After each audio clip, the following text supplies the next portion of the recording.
Oke, Assalamualaikum warahmatullahi wabarakatuh. Selamat sore.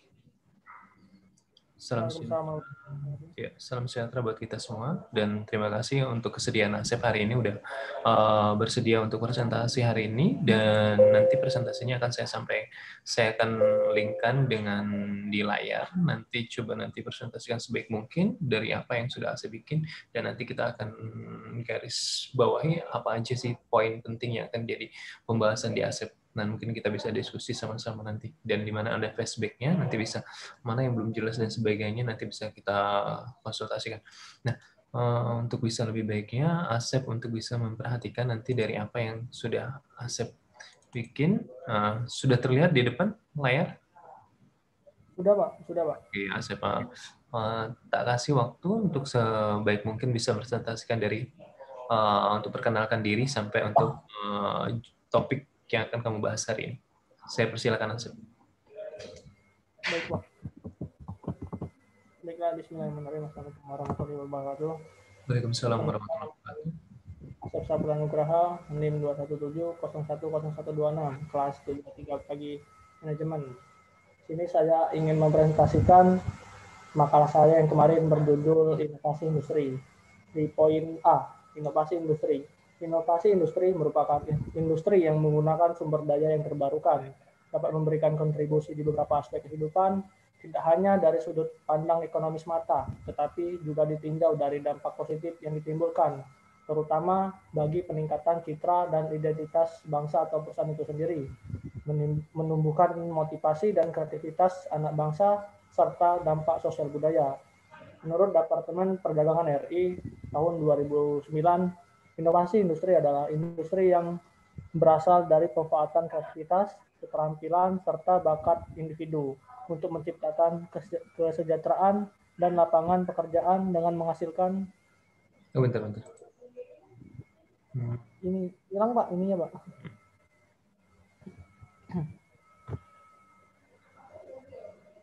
Menurut Departemen Perdagangan RI 2009, inovasi industri adalah industri yang berasal dari pemanfaatan kreativitas, keterampilan, serta bakat individu untuk menciptakan kesejahteraan dan lapangan pekerjaan dengan menghasilkan dan memperdayakan daya kreasi dan daya cipta individu tersebut. B. Aksi pengembangan inovasi industri di Indonesia. Inisiatif pengembangan inovasi industri diprakarsai oleh Kantor Menteri Perdagangan. Sampai sejauh ini telah mengidentifikasi permasalahan utama yang perlu diagendakan pemecahannya, yaitu 1. Kurangnya jumlah dan kualitas SDM kreatif. 2. Rendahnya penghargaan terhadap para pelaku inovasi industri baik secara finansial maupun non-finansial. 3. Lambatnya upaya mengakselerasi tumbuhnya teknologi informasi dan komunikasi terkait dengan pengembangan akses pasar dan inovasi industri.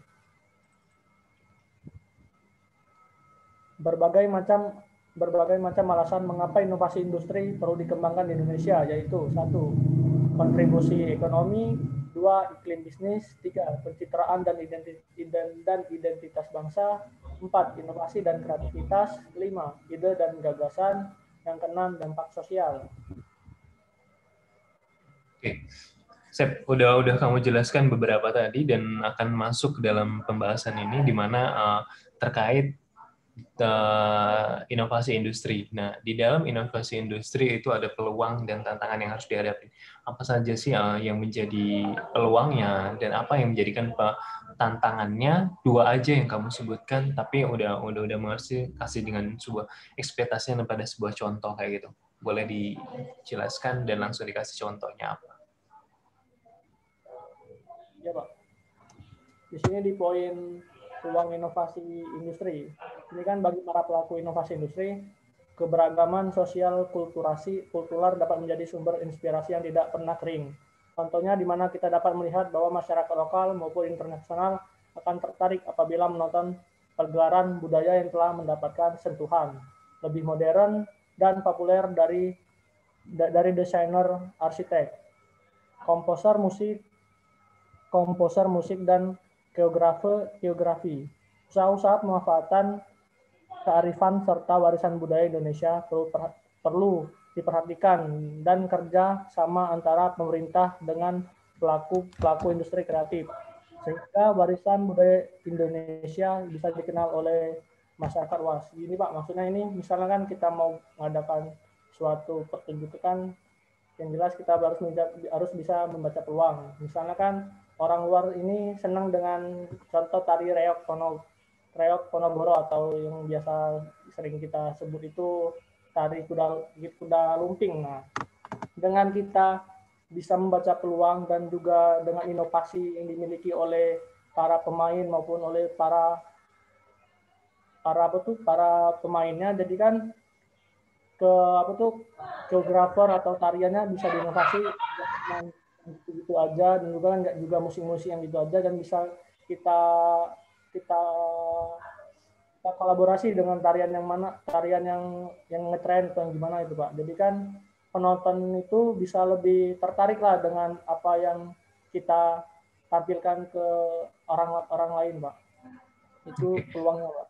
Oke, itu dari peluangnya ya, untuk bisa menjadikan kolaborasi antara dua negara untuk bisa menjadi satu dengan satu kebudayaan. Nah, kalau dari itu adalah peluangnya yang akan menjadikan peminat untuk orang lain untuk bisa menjadi tertarik pada suatu bentuk inovasi yang udah kamu sajikan dalam suatu industri, termasuk industri pariwisata. Artinya harus yang kamu ketahui adalah tantangannya apa yang harus dihadapi pada suatu inovasi. Apa sih yang harus tantangan yang akan dihadapi ketika nanti inovasi nanti bisa diminati oleh orang banyak atau tidak itu loh. Apa perlu tantangannya? Kalau kita balik peluangnya maka besar sekali peluangnya. Tapi tantangannya yang akan kita lewati nanti gimana cara mengatasi tantangan yang bukan berarti memadukan dua budaya yang kontemporer, artinya menggadungkan antara seni budaya satu dengan seni budaya orang lain, artinya itu butuh tantangan, bukan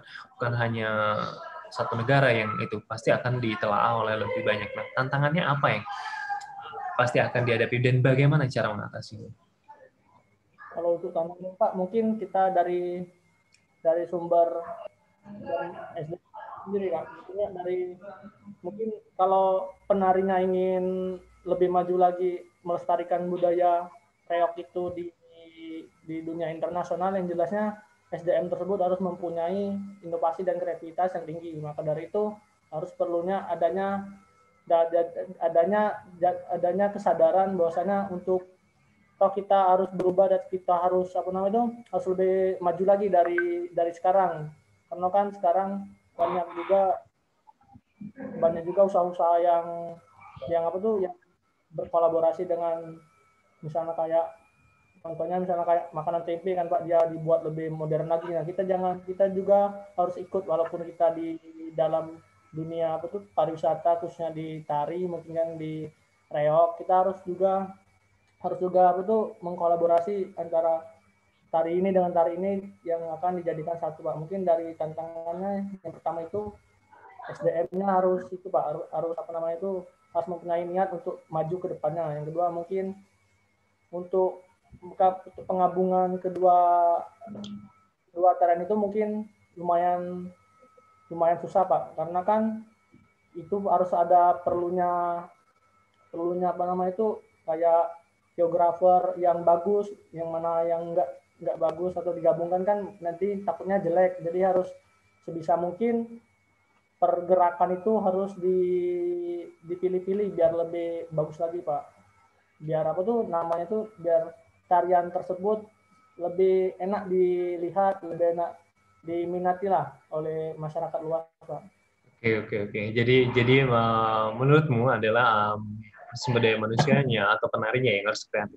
Tapi yang harus kamu catat adalah kita untuk menggabungkan antara satu budaya dengan budaya orang lain, artinya harus punya dua opsi. Artinya harus melihat di mana opsi itu bukan hanya untuk dirinya sendiri, tapi harus memperhatikan kondisi orang lain. Artinya bukan orang lain di sini adalah budayawan, terus pemerintah, dan lain sebagainya. Itu yang harus dikolaborasikan antara keduanya. Jadi kita nggak bisa mengkolaborasikan satu tarian dengan tarian lain atau dengan pihak negara atau lagi yaitu. Meskipun nanti adalah peluangnya lebih besar.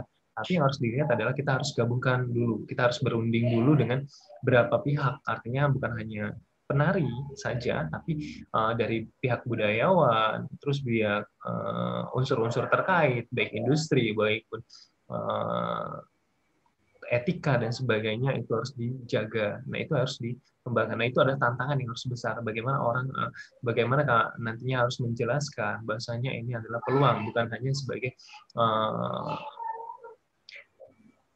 pelengkap saja, tapi harus diikuti dulu koridor yang harus dilewati tadi. Jadi tanpa peluang yang diikuti tidak apa-apa, menjadi membagi pemicu untuk menjadi lebih baik lagi, tapi kalau harus diikuti dengan koordinasi yang baik antara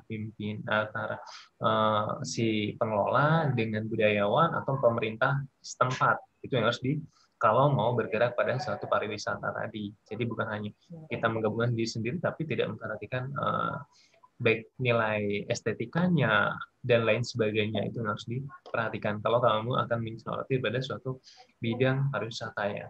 Ya, siap ya. Oke, sebenarnya tertarik kalau itu adalah bagian bidang pariwisata, inovasi industri. Saya mau tanya sejauh ini, gimana sih Asep menelaah atau melihat dari sebuah inovasi industri yang ada di negara Indonesia, sudah seberapa mana perkembangannya yang menurut Asep udah lihat, baik di media massa, cetak, atau di sekelilingmu? Kayak mana perkembangan inovasi industri itu sendiri, dan kamu bisa kasih contoh kayak mana sih inovasi industri yang bagus itu yang udah berkembang saat ini, boleh disebut?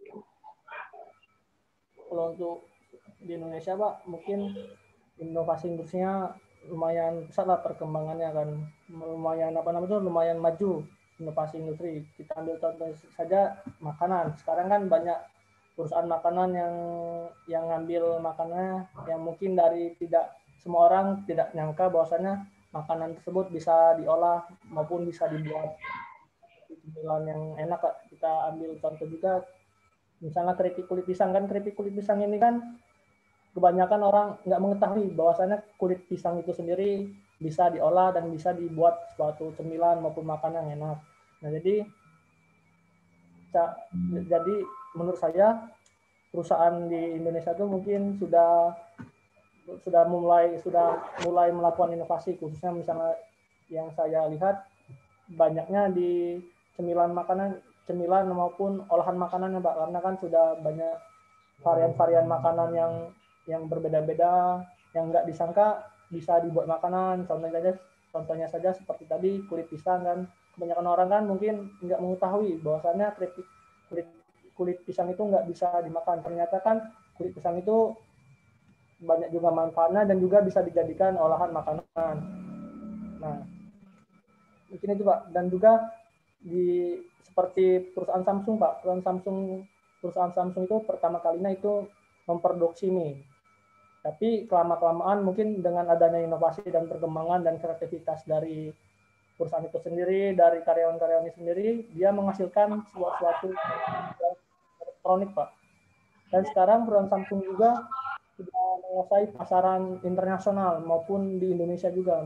Di Indonesia juga Samsung sangat terkenal dan sangat merajai dunia handphone Pak, khusus di Indonesia, karena kan sudah setiap bulan atau setiap minggu pasti perusahaan Samsung tersebut mengeluarkan seri-seri terbaru, dan seri-seri terbaru ini tapi dengan fitur-fitur yang keren-keren dan yang canggih-canggih Pak. Mungkin itu Pak. Oke. Ya. Bagus yang kamu sampaikan untuk inovasi industri. Nah, ada lagi yang di mana udah kamu jelaskan bahasanya suatu perusahaan itu harus melakukan inovasi dalam suatu industrinya untuk bisa mengembangkan diri untuk lebih baik. Nah, sama juga kayak kalian. Kalian kan sekarang kuliah adalah kuliah secara daring. Jadi mau nggak mau kalian harus bisa ngikutin perkembangan. Kalau tadinya tatap muka, kalian harus ngikutin daring kayak gitu. Nah, itu yang harus kamu lakukan. Jadi bukan hanya jadi penghambat, berarti dengan dunia menguasai teknologi, kalian harus bisa mengembangkan diri. Oh iya, sekarang inovasi industri harus dilakukan, tapi dengan pemasaran juga harus dilakukan secara industri juga. Artinya sudah mendua. Artinya orang nggak harus bayar di tempat jualannya, tapi bisa barangnya datang duluan baru bayar dan sebagainya. Nah, itu juga fasilitas yang harus dikembangkan oleh masyarakat sekarang, karena orang udah jenuh untuk datang langsung kayak gitu, untuk membeli barang dengan langsung datang ke tempatnya. Tapi enggak, dia langsung datang, artinya dengan kondisi manapun dia akan membutuhkan barang ini, dia sudah tersedia dengan sebuah aplikasi. Nah, itu yang harus dikembangkan. Jadi bukan hanya produknya, tapi juga aplikasi juga harus diikutin. Contoh, sekarang ada pembaruan kayak bank sampah. Jadi kalau sampah itu biasanya dibuang sembarangan, kalau dengan adanya bank sampah, orang bisa dengan aplikasi Android, orang tinggal pesan, oh ya, saya akan menjual sampah saya dengan ini, dengan aplikasi Android aja, orang akan datang ke rumah sendiri, yaitu mengambil sampah yang organik, non-organik. Nah, itu yang di sini ada yang sampah basah, kering, dan sebagainya. Itu yang menjadikan yang bisa diurai dan sebagainya. Itu adalah suatu inovasi industri yang bisa dikembangkan ke depan. Nah, itu yang harus dilakukan oleh mahasiswa, contohnya kalian kayak gitu. Jadi jangan sampai kalau kalian belajar inovasi industri tapi kalian nggak tahu cara mengembangkan diri. Dengan adanya tugas kalian bilang banyak banget tugasnya gitu. Jadi itu bukannya suatu kendala buat kalian seharusnya apa? Seharusnya itu menjadi motivasi buat kalian. Oh, ini ada ilmu baru yang harus saya kuasai dan harus saya miliki gitu. Karena apa? Kalau kalian cuma fokus oh ya terkendala ini dan sebagainya, itu bukan suatu solusi, tapi kalian akan cenderung akan mengerdilkan diri untuk keluar dari zona nyaman kalian. Karena selama ini kalian sudah pada posisi zona nyaman untuk tinggal, oh ya kuliah tatap muka dan ketemu langsung sama orang instrukturnya, dosennya dan sebagainya. Tapi dengan sekarang kalian harus diinovasi. Gimana kalian hanya di tatapan teknologi, kalian harus bisa menguasai apa yang mentransformasikan suatu ilmu tadi untuk bisa disampaikan dengan baik. Itu harus catatannya. Jadi jangan sampai kalau udah belajar di apapun mata kuliah yang sudah dikuasai dari inovasi industri, kalian harus bisa menyesuaikan diri untuk suatu pengembangan itu. Jadi buat saya, Asep udah punya keberanian hari ini, artinya udah punya kesadaran bahwasanya itu tugas saya dan tanggung jawab saya untuk bisa menyelesaikan tugas ini dan sebagainya. Karena kalau cuma hanya mengandalkan saya udah ngerjain tapi tidak melakukan bertanggung jawab sama itu, sama aja kamu tidak mau bertanggung jawab apa yang sudah kamu kerjakan atau ditugaskan dan sebagainya. Itu. Jadi buat kamu sukses, buat Asep ada nggak yang pengen kamu tanyakan dari topik yang kamu inovasi industri yang pengen kamu tanyakan, nanti coba saya akan jawab. Kalau memang ada pertanyaan, boleh kamu pertanyakan, nanti coba saya akan coba jawab. Kalau memang ada sesuatu yang masih belum klik di hati kamu, apa yang masih ganjal dalam topik inovasi industri tadi. Ada nggak, Seb? Ini Pak, saya juga kan sempat berpikiran kan, khususnya juga mungkin di Lubuk Linggau kan mungkin sempat kepikiran mau coba bikin kayak usaha cemilan itu Pak yang dari kulit pisang. Nah, tapi di sini saya ragu apa tuh belum ada niat tuh ada tapi belum kesampaian, belum terkumpul. Nah, bagaimana Pak cara apa itu membangkitkan gairah semangat yang kan tadi ada niatnya tapi belum mau, takut ntar gagal, ntar kenapa. Nah, bagaimana Pak cara biar semangat, biar apa tuh niat ini bisa terjalankan Pak? Oke, jadi kalau sudah ada niat, itu tinggal membangun diri pada suatu opsi di mana kamu tinggal actionnya. Jadi kalau sudah ada perencanaan, kamu tinggal melaksanakan suatu kegiatan itu nanti. Contoh, saya kasih tahu. Dulu saya punya niat, saya pernah kursus pada suatu lembaga kursus yang ada di Kota Lubuk Linggau. Contohnya itu adalah dulu Daytech Komputer. Nah, itu adalah suatu niat. Oh iya, enak ya kursus kayak gini, enak ya ngajarin orang. Artinya apa? Hobi dulu dengan ini. Oh iya, kapan deh saya punya ini? Itu mimpi dari SMA sampai dengan saya sudah selesai kuliah S1 dan S1 pun masih belum selesai juga, belum tercapai mimpi itu. Jadi itu harus diniatkan dari oh ya kapan. Nah, ketika ada niat dan ada potensi, oh ya ini adalah potensi yang bisa saya kembangkan. Di posisinya peluangnya adalah di suatu desa dulu, artinya di desaku. Nah, saya buka di sana dengan berdasarkan satu surat izin, artinya hanya izin satu kepala desa, dan saya bikin kursus itu dan akhirnya terbuka dan ada mahasiswanya pertama adalah 1 orang. Jadi jangan pikir gagal itu adalah ketika kamu gagal, oh ya mau 1 orang, mau ada yang beli, mau ada yang nggak beli, tapi kamu harus optionnya adalah ketika kamu berusaha terus untuk menjadi lebih baik. Artinya apa?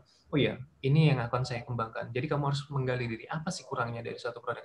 Terus dan terus. Nah, sampai suatu opsi juga mengalami stagnasi juga di 2019. mahasiswanya nggak ada lagi, sudah banyak, siswanya udah nggak ada lagi, satu tinggal. Nah, itu ada stagnasi artinya. Artinya cuma berdiri di tempat di posisi. Tapi apa? Kamu jangan menarik mundur karena ketika kamu gagal tadi. Tapi apa? Kamu potensi lagi gali. Apa dia yang kurang gitu? Gali lagi. Terus kamu akan tepatin lagi. Oh iya. Nah, baru sekarang di 2020 saya buka lagi di Lubuk Linggau. Artinya walaupun di desa masih ada, tapi di Lubuk Linggau. Tapi apa? Jangan lupa tetap beropsikan surat izin diurus kayak gitu. Jadi kalaupun usaha minimal pajak. Kamu coba berusaha bikin pajak, kan gratis kan, bikin pajak itu menjadi individu diri kamu menjadi soal rakyat yang taat pajak. Jadi bikin pajak karena penghasilan di atas di bawah 70 jutaan itu masih non potongan kayak gitu loh. Jadi kalau kamu jadi usahain kamu taat pajak dulu. Kalau nanti punya usaha, nanti surat izinnya diurus dari kepala desa, terus dari dinas apa, kalau dinas UKM atau dinas pendidikan, itu yang harus kamu urus. Sedangkan itu artinya sambil berjalan, sambil kamu urus. Nanti saat itu juga kamu akan mengembangkan diri sendiri pada posisi yang akan kamu temui. Oh ya, saya akan tetap opsi pada suatu produk, sehingga nanti akan ada turunannya. Ketika produk itu akan kamu sukai. Oh ya, ketika kamu tertarik pada suatu pisang tadi, kulit pisang, bilang aja di atasnya produk apa yang tertarik. Nanti akan ada turunannya dari kulit pisang atau dari pisangnya atau apanya yang kamu kemas untuk menjadi minuman, makanan, atau keripik dan sebagainya. Sehingga akan ada turunannya ke bawahnya. Sambil berusaha untuk bisa mengembangkan diri, karena kalau makanan otomatis harus tes badan POM juga kan. Nah, itu yang harus dilihat. Itu harus, jadi itu harus kamu urus sambil jalan. Jadi jangan menarik keluar, tapi sambil jalan kamu mengembangkan diri dan harus memposisikan izin dan sebagainya, itu harus kamu urus. Sehingga nanti ke depan ketika kamu menjadi besar, kamu tidak terlepas dari taat azas, artinya izin, pajak dan sebagainya kamu udah lakukan untuk menjadi lebih baik lagi. Terus produk tadi atau artinya keamanan konsumen itu harus juga diperhatikan, karena bukan hanya orang filing kulit pisang, maka orangnya biasanya dibuang di kotak sampah terus atau dikasih makan kambing dan sebagainya. Nah, itu mindset yang itu harus dihilangkan. Artinya apa? Harus kamu kemas menjadi apa yang menjadi tertarik. Jadi kalau sekarang ada kamu berpikir kulit pisang, oh ya, saya berpikir nanti produknya itu harus bisa jadi turunan yang lebih baik lagi atau menjadi obat dan sebagainya. Itu yang harus kamu pikirkan menjadi lebih jauh panjang ke depan. Tapi niat itu ada, terus kamu akan kelola. Jadi jangan menarik tuh keluar dari cita-citamu, tapi sambil jalanin. Walaupun kamu jadi prosesi, jadi apapun. Mau jadi anggota DPR, mau jadi apapun, mau jadi pimpinan, mau jadi orang besar, mau jadi dosen, dan sebagainya. Tapi tetap kembangkan usaha-usaha kecil yang kamu cita-citakan tadi. Sehingga nanti ada pendapatan yang di luar dari pendapatanmu. Sehingga menambah income dirimu. Sehingga akan lebih baik nanti ketika kamu mendapatkan pendapatan yang lebih dari pendapatan yang kamu dapetin. Jadi kalau kita manusia, tetap bisa mengembangkan diri, posisinya apa, tapi nggak usah ditarget kayak gitu. Jangan suka menarget apa yang harus dilakukan, tapi akan berusaha untuk memperbaiki diri dan meningkatkan dari potensi itu. Jadi semangat, apapun ada di cita-cita, tetap kejar dan usahakan walaupun itu kecil. Ya. Jadi tetap harus dicoba. Jadi nggak usah takut gagal menurut saya. Jadi semangat, jadi harus dilakukan dan kamu harus tetap kelola itu. Ya, Sep ya? Iya, Pak. Ya. Terima kasih untuk waktunya hari ini, Sep, karena saya ada kegiatan hari ini dan mudah-mudahan hari ini cukup untuk presentasimu dan semangat dan tetap mengembangkan diri, nggak usah takut gagal cita-citamu, sukses selalu ke depan. Jadi apapun yang ada di depanmu, lewati dan harus kamu semangat untuk mengejarnya. Ya. Oke. Terima kasih atas waktunya dan saya akhiri. Assalamualaikum warahmatullahi wabarakatuh. Ini Pak Hasbi mau presentasi Pak di sini Pak, bila dibilang. Iya, boleh. Iya Pak, siap. Terima kasih Pak ya. Yuk, sama-sama. Assalamualaikum.